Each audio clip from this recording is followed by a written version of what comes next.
Pening kepala saya kalau 10 orang yang DM saya, 8 orang yang nak cari kerja, yang 2 orang lagi tu nak cari maid. Engkau orang ni faham ke tidak konten saya? So kali ni saya nak jelaskan. Okey, Neng-Neng yang dekat Indonesia ni, okey korang dengar elok-elok tau.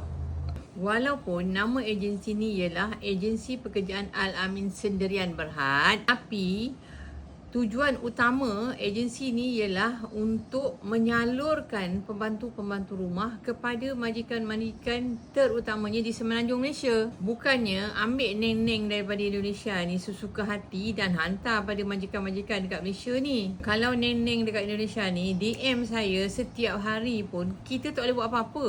Kalau neng-neng betul-betul berminat untuk jadi pembantu rumah di Malaysia, pergi cari PT yang berdekatan dengan kamu ataupun cari sponsor yang mengenali diri kamu. Jadi itulah cara yang betul, yang tepat untuk memberi peluang neng-neng di sini untuk bekerja di Malaysia.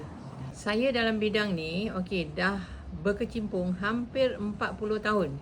Jadi memang kita sentiasa patuh segala arahan yang ditetapkan oleh pihak kerajaan. So korang jika memerlukan pembantu rumah yang patuh dengan SOP, boleh terus DM saya.